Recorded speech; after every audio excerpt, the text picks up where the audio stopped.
Hello, my majestic little viewer, Liminalitist here. Now, the time I am making this video right now, I know it only came out 10 days ago, but, I mean, it's my channel, so lay off. Plus, I found so many good Liminal Space albums. It's probably going to be a lot longer. This is going to probably potentially be one of my longest, video essays, as I call them. Now, here are some factors that I go by whenever I'm trying to find some good Liminal Space songs.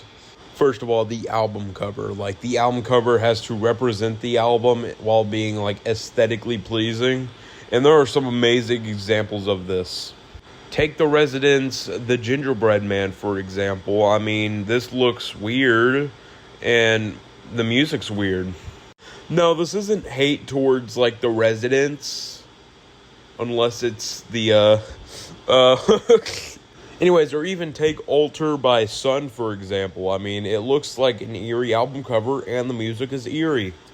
The music also has to be of quality and not make me uncomfortable constantly. Actually, isn't that what drone metal is, and that's what you had for 2 videos in a row? Oh, be quiet, nerd and elitist. I mean, it's my video, my stuff. Plus, drone metal can slap sometimes.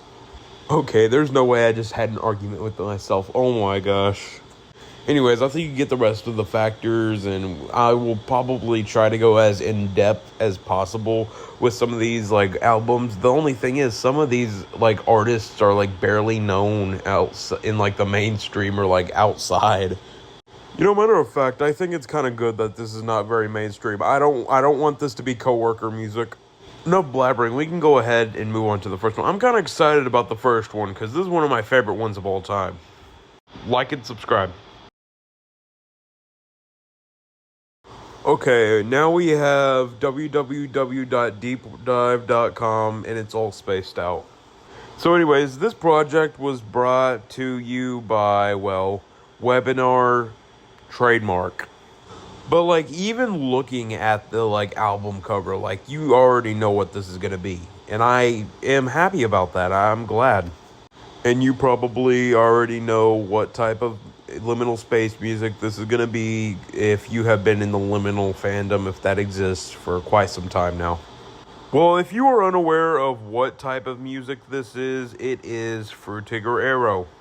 The Frutiger Arrow part of liminal space music is, as I describe it, pretty upbeat and, really happy and stuff. As Frutiger Arrow basically is. This is everything I wanted in a Frutiger Arrow / liminal space project. Almost every song on this project is, mere flawless. It's amazing. They actually released an album not so long ago. I mean, it's not bad, but, compared to www.deepdive.com, I mean, along with his other projects, they're good, but they don't match up with deepdive.com. Unlike most of these on here, I only found this one pretty recently, being only a few days ago, and I'm already merely addicted to it. Well, he's also fairly popular. Almost 220,000 monthly listeners. That's about 2,632,636 listeners every year. Fully deserved, by the way. He deserves every single monthly listener. Okay, I don't know why I said he. I don't know if it's a guy, girl, or even a femboy, but that's besides the point. I'll just call them them for now. But anyways, just go ahead and just take the time to listen to this album or even anything else in their discography. You will probably not regret it. It's amazing. So this is the artist's Desert Sand Feels Warm at Night, if I pronounce that correct. This is their 6th sample-free album, whatever that means. And best of all, this album actually has a meaning to it. It tells the story of a journey representing a spiritual rebirth or fresh start from a drab, unfulfilling world into a vibrant, positive new one. So I guess it just talks about individuals and people seeking a new life. That's actually kind of interesting, I'm not gonna lie. Oh my gosh, I can cop this thing in vinyl too. You know how some artists' most popular tracks are also their most overrated and overplayed? The White Stripes. Well, I can't say the same for Desert Sand Feels Warm at Night. The most popular song he has released that's number 1 on Spotify is also his best.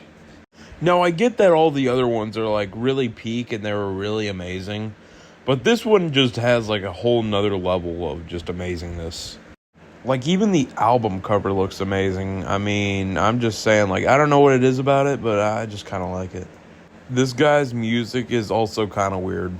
No, I'm not gender assuming. He's a male, and this is his name. Like his Spotify bio literally says, if music didn't exist, the Sam wouldn't be warm. And if you like this album, he has released over a dozen different ones. I want to also talk about this specific album. It's not his best, and it's not in my list, but I just wanted to go ahead and talk about it. It is almost 4 hours long. Like, even one of the songs on there, this is the longest one, and the runtime is 42 minutes. Does this one come in vinyl form? Now, I see why some people might not like this because it's vaporwave. I personally like vaporwave, but that's besides the point. Like, go listen to this album if you do like vaporwave. You will probably not be disappointed at all.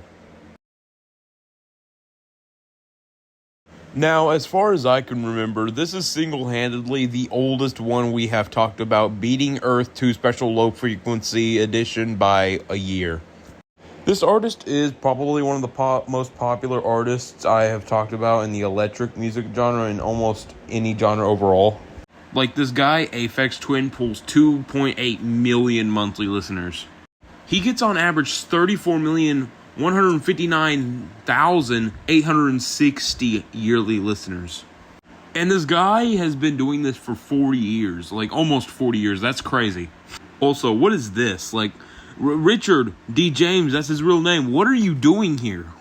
Almost every single album has his face in it. And he's also one of the most known Liminal artists. Let's be real here. I was originally going to have his album Come to Daddy on here, but wonder why I didn't. He's also released that really popular like sound you would find in like Goofy Ah videos.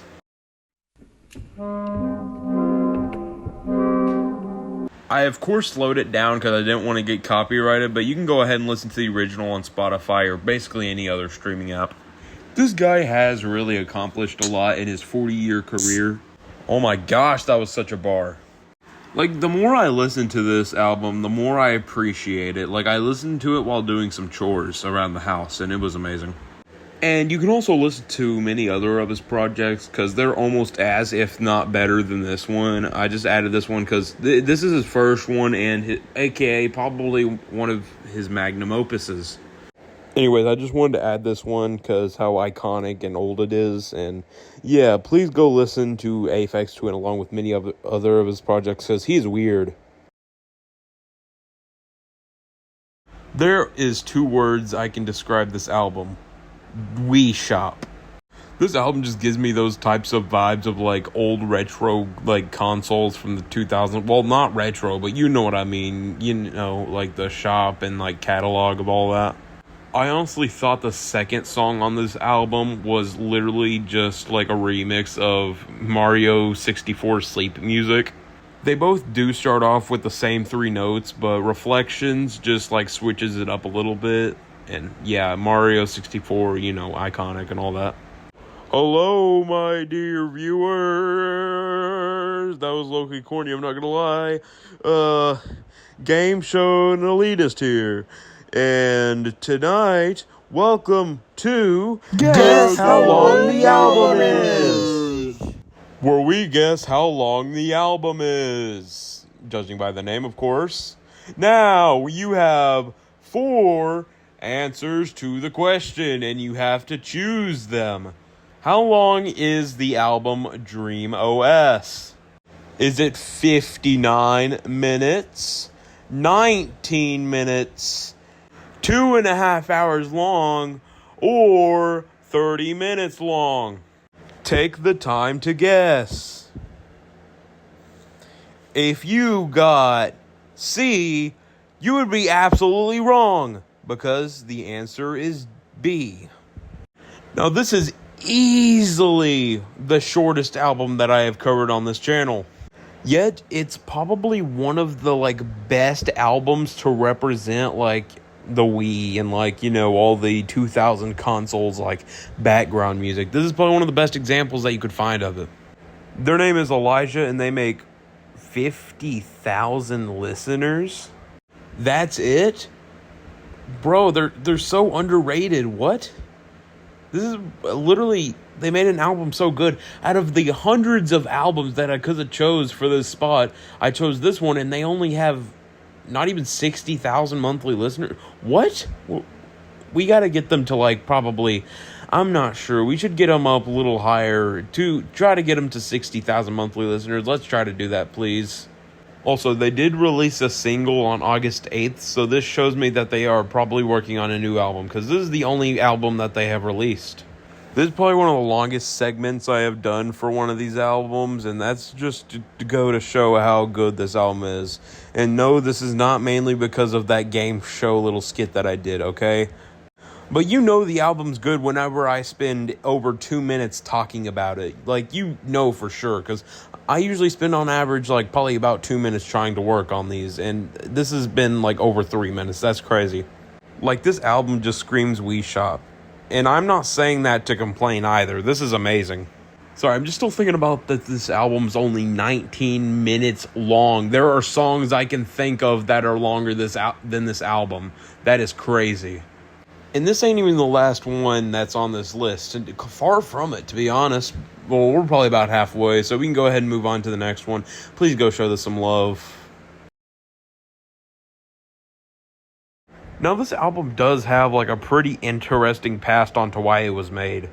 Now, this musical group, though it was just like a solo experimental project, was led by Michael Gira of the Swans after they broke up in 1997. They only went to release 2 albums under the Body Lovers, the Body Haters name before Michael Gira went to go focus on another project named The Angels of Light. Now, I see why some people might not find this album, like, as comfortable to listen to. Like, literally, the song 1356 literally has probably, like, 3 to 5 minutes of, I don't know, tinnitus simulation. The start of these 2 tracks sound like Minecraft cave sounds. But Minecraft's cave sounds are for another video. But as you know, I'm a sucker for drone and ambient music, and this is basically the perfect album for me. And there's actual instrumentation throughout the album, so there's that. Plus, this album cover looks eerie enough. Like, what does this pig have to do with the Body Lovers, the Body Haters? Or even the album overall. Like, I don't know what the pig's supposed to signify, but I don't. Oh my gosh. And credit worth credit due for the people who do not like this project. There are some parts that are very uncomfortable. Like the second track, that one part with the harmonica and the dude crying, I think he is. That is just like, oh my gosh. But there are some parts that are kind of fire, I'm not gonna lie. But if you do like the Swans, because they have released a lot of different experimental sounds, and they have pushed boundaries, which I can respect. So you can enjoy, like, in many other of Michael Gira's projects, if you like this, and, like, Swans and all of that, they all have some correlation with Michael Gira. So there's that. Now, if you have heard of or even played the VR, you have probably heard of the game Bonelab. If you haven't, it's like an adventure first-person shooter game. And yeah, it's pretty interesting. Back then I was addicted to this game, but ever since then I stopped playing my VR for reasons I won't go over. Probably because I'm not 9 years old. No, I'm kidding about that joke.